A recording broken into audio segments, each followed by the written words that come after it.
안녕하세요. 엔통과 함께하는 투자여행의 엔통입니다. 요즘 전기차 시장이 좀 주춤하면서 2차 전지 관련주들 정말 힘든 시간 보내고 있잖아요. 그래서 오늘은 그중에서도 핵심 부품을 만드는 기업, 바로 HYTC에 대해 좀 더 깊게 들여다보려고 합니다. 과연 지금의 위기를 딛고 반등할 수 있을지 그 열쇠를 전문가님과 함께 찾아보겠습니다. 전문가님 나와주셨습니다. 안녕하세요. 네, 안녕하세요. 말씀하신 대로 지금 2차 전지 섹터 전체가 일종의 냉각기를 겪고 있는데요. 사실 이 주가 차트 하나만 봐도 지금 상황이 어떤지 바로 알 수 있죠. 지난 1년 동안 정말 힘 한 번 제대로 못 쓰고 계속 흘러내리는 모습이거든요. 분명히 전기차 공급망에서 굉장히 중요한 역할을 하는 회사인데 투자자들은 왜 이렇게 외면하고 있는 걸까요? 네, 바로 그게 오늘 저희가 풀어야 할 가장 큰 숙제인 것 같습니다. 실적은 나빠지고 주가는 계속 떨어지고 이 어려운 상황 속에서 HYTC가 찾아낼 돌파구 정말 없는 걸까요? 네, 돌파구를 이야기하기 전에 일단 왜 이렇게 힘든지를 정확히 짚고 넘어가야겠죠. 가장 큰 원인은 역시 전방산업, 그러니까 전기차 시장의 성장세가 예전 같지 않다는 데 있습니다. 글로벌하게 전기차 수요가 좀 둔화되니까 배터리를 만드는 대기업들이 설비 투자 계획을 미루거나 조정하고 있거든요. 바로 이 여파가 HYTC 같은 부품 회사들한테 직격탄이 된 겁니다. 숫자를 직접 보시면 아마 더 와닿으실 텐데요. 자, 이 그래프를 한번 보시죠. 2023년에 정점을 찍었던 매출이 확 꺾인 게 보이실 겁니다.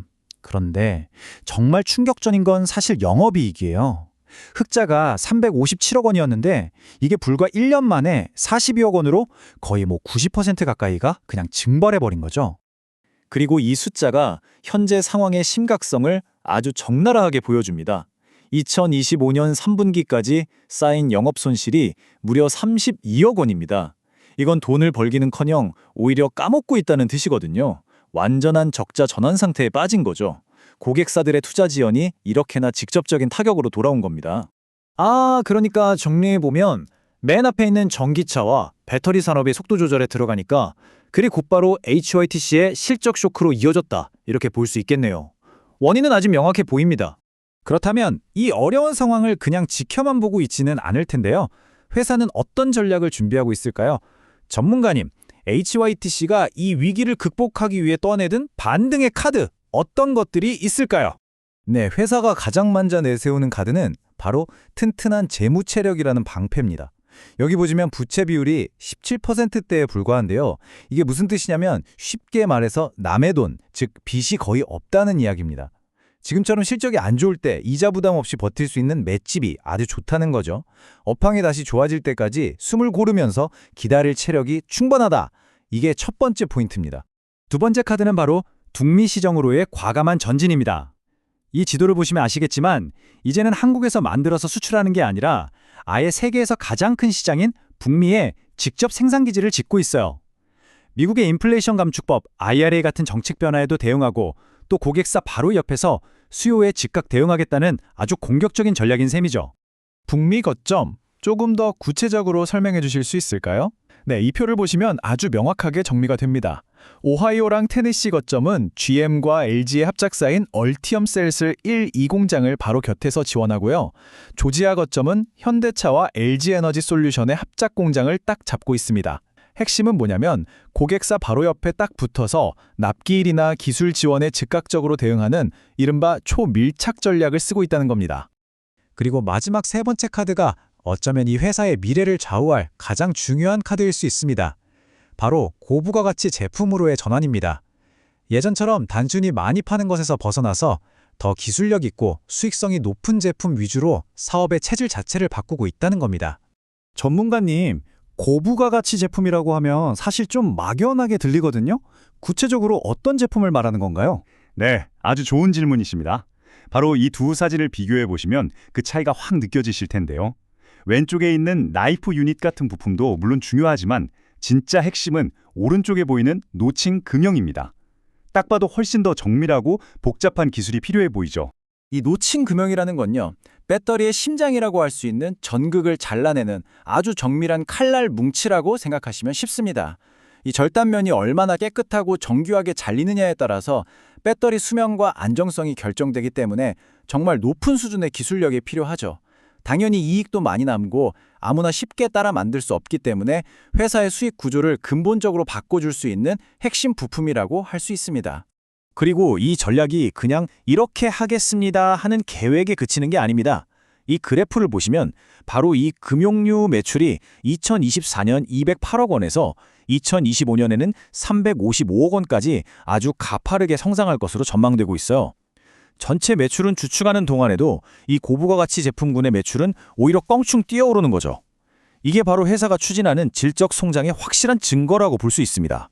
네, 튼튼한 재무 체력, 과감한 북미 확장, 그리고 고부가가치 제품으로의 전환까지 세 가지 성장 카드를 잘 설명해 주셨습니다.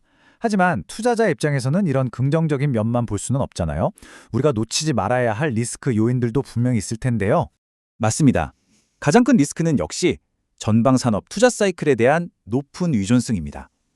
아무리 이 회사가 잘해도 LG에너지솔루션이나 삼성 SDI 같은 큰 고객사들이 우리 투자 당분간 쉽니다라고 하면 실적이 나빠질 수밖에 없는 구조적인 한계를 가지고 있죠. 또 전기차 시장의 수요 회복이 생각보다 더 늦어질 가능성, 그리고 글로벌 경쟁이 더 치열해질 수 있다는 점도 항상 염두에 둬야 합니다. 그렇군요. 자, 그럼 지금까지의 분석을 모두 종합해서 HYTC의 앞으로의 전망과 우리가 주목해야 할 투자 포인트를 딱 정리해 주신다면요. 네, 이 회사는 단기적인 시각과 중장기적인 시각을 좀 분리해서 볼 필요가 있습니다.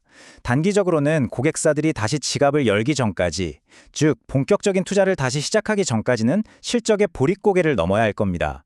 하지만 시야를 좀 더 길게 본다면 오늘 말씀드린 북미 공장이 안정적으로 돌아가고 노친금융 같은 고수익 사업이 제대로 자리를 잡는다면 지금과는 완전히 다른 레벨의 회사로 성장할 잠재력은 충분하다고 봅니다. 그래서 저의 최종 투자 포인트를 한 문장으로 요약해드리자면 이렇습니다. 단기적인 실적 변동성보다는 북미 현지화와 사업구조 전환이라는 장기적인 방향성에 주목할 필요가 있습니다. 지금 당장 눈앞의 실적 숫자보다는 이 회사가 만들어가고 있는 더 큰 그림의 벼사를 읽는 것이 중요하다고 생각합니다. 네, 전문가님 명쾌한 분석 감사합니다. 오늘 내용 제가 시청자 여러분들을 위해 딱 세 줄로 요약해 드리겠습니다. 첫째, HYTC는 전기차 시장 둔화로 현재 실적 부진을 겪고 있습니다. 둘째, 하지만 튼튼한 재무, 북미 확장, 고부가가치 제품 전환이라는 세 가지 카드로 반등을 준비하고 있습니다. 셋째, 그럼에도 불구하고 배터리 대기업들의 투자 계획에 따라 실적이 흔들릴 수 있다는 점은 핵심 리스크입니다. 자, 오늘 저희 분석을 쭉 들어보셨는데 어떠셨나요? 지금의 위기를 잘 버티고 장기적인 성장의 과실을 기다리는 게 맞을까요? 아니면 아직은 불확실성이 너무 크다고 보시나요? 여러분의 날카로운 생각을 댓글로 자유롭게 남겨주시기 바랍니다.